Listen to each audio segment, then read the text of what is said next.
A warm welcome to the MHP Festival from my side. I'm Dr. Sarah Lange and I work as a consultant at MHP. I am so delighted to be talking about mindful leadership today. Mindful leadership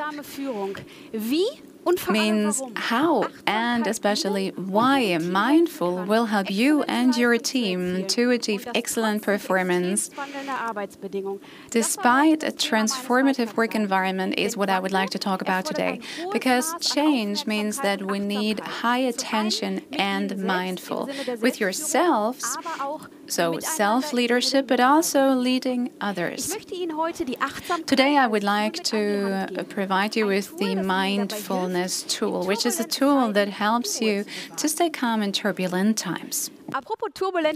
Talking about turbulent times, let's look at where we're in right now and what situation we're in. In 2019, scientists came up with a couple of features of Work 4.0, the new ways of work.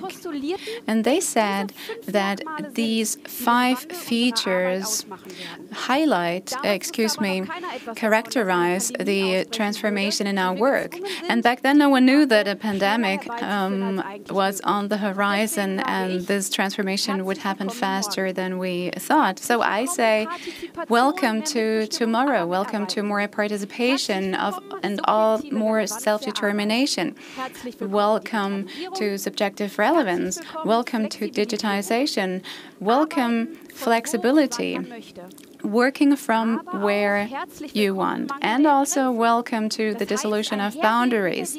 This means together with digitization and flexibilization, there is also a lack of boundaries and a coming together of work life and private life. However, it's 5 dimensions that provide a lot of opportunities: psychological empowerment, intrinsic motivation, better productiveness, and better health, for example. However, on the other hand, it also brings about a big risk because there is a risk for health and also a risk for your productiveness. And this is why it is so important to accompany this transformation in the appropriate manner. I would like to ask you something. If you look at this image, how do you feel right now? Is your mind full? So your head is full with a complete chaos even after your working hours? Or do you always have a cool head, a clear mind, even though this transformative work affects you? This is my question for you. Maybe you can think about it. Because what happens from a psychological point of view, probably. So there is a transaction between the environment and the person. This means that at times of high transformation, a lot of impetus and stimuli affect you as a person. And every person has an individual perceptual filter. This means every person decides for themselves which stimuli and impetus arrives at them. However, if this stimulus affects you, then there is a first appraisal phase. So you look whether it's positive, dangerous, or irrelevant to you. Now, if this stimulus is dangerous, then there will be a secondary appraisal where you can see whether you have enough resources to manage this impetus. If you don't, the following is the result: stress. What's the good thing here is that with some stress coping mechanisms, you can still overcome stress, or you get to a phase of new appraisal. So there is a learning process during the stress period. This means if the same stimulus appears again, you will then know that you have enough resources to cope with it. That's the good thing about stress. The next good thing about stress is that it can affect your productiveness. And I would like to show you. Here you can see the interrelation between your stress level and the performance. Down here you can see that with a low stress level, you will have under challenge, so you cannot perform at all. With an increasing stress level, your activation also starts, and with a mean level of stress, you are able to achieve excellent performance. However, if you go beyond this mean level of stress, then you start to get tired and your performance goes down. You are emotionally exhausted and you will be even less performing, or you get even sick. You differentiate between eustress and distress. Eustress is the positive form of stress that we all need. That's the activation, motivation that helps us to achieve excellent performance. And on the other hand, it's distress. That's what we need to pay attention to. We should not go beyond this mean level of stress. So what do we need during this transformative period? I have a quote for you that I would like to read out to you. It is not the strongest species to survive, nor the most intelligent. It's the one that is most likely to adapt to change. This means to be able to survive in this transformative process, you do not need to be very strong or intelligent. No, you just need to be able to adapt. What we're talking here about is resilience, so adaptability and stability. Our solution at this point to enhance your resilience is to focus on mindfulness and integrate it into your company at 3 levels. So we start at the individual level. This means that you have to reflect on yourself, be mindful with yourself, and also feel mindful. Then at the team level, with a mindful cooperation between the colleagues, and at the organizational level, this means with mindful leadership. And in this way, you can be able to achieve mindfulness and integrate it into your company across all 3 levels. However, before I'm going to show you what mindfulness really means, I would like to invite you to join me in an exercise, a mindfulness exercise. The goal is to come from mindful to a mindful state. For this, please stand up now. Schulterbreiter Stand, Sie stehen feste. With a firm stand and your shoulders are relaxed. Sie sind ganz im Hier und Jetzt. You're in the here and now completely, and you only focus on your breath.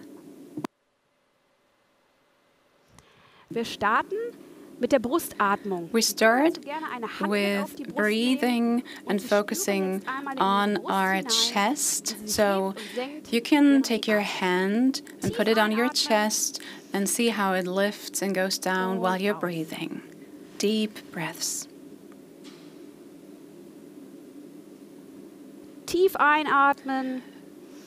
Deep breathing in and out. Sie spüren, wie sich Ihre Brust beim You can feel how your chest lifts up and goes down when you're breathing. Try to stay focused on your own breathing and on your chest. Nehmen Sie noch 2, 3 ganz tiefe Take 2 Atemzüge in die or Brust 3 hinein. more deep breaths, focusing on your chest.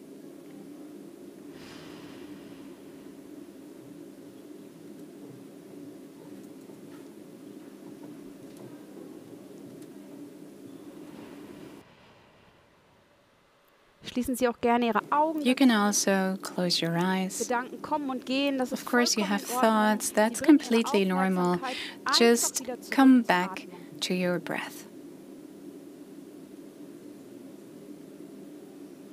Nehmen Sie einen letzten tiefen Atemzug So über die take Brust. one last deep breath, focusing on your chest. Und dann richten wir unsere Aufmerksamkeit And auf die now Bauchregion. we'll focus Nehmen Sie on auch our hier gerne stomach. wieder die Hand mit So dazu, again, legen Sie take sich your die Hand auf hand den and Bauch place it und versuchen on Sie your einmal hier stomach Ihre Atmung and zu try to spüren. focus on your breath down Tief in there. den Bauch einatmen So deep breath und in your ausatmen. stomach and out.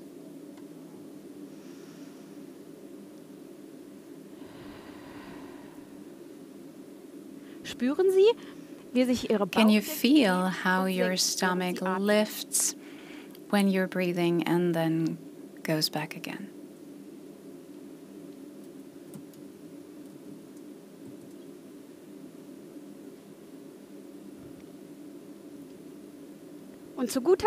And finally, we'll take a deep breath starting in the stomach, then through to the chest and your lungs. So you can feel it on your chest and in your lungs. Take a deep breath in and out. Everyone in their own pace, 2 or 3 more deep breaths.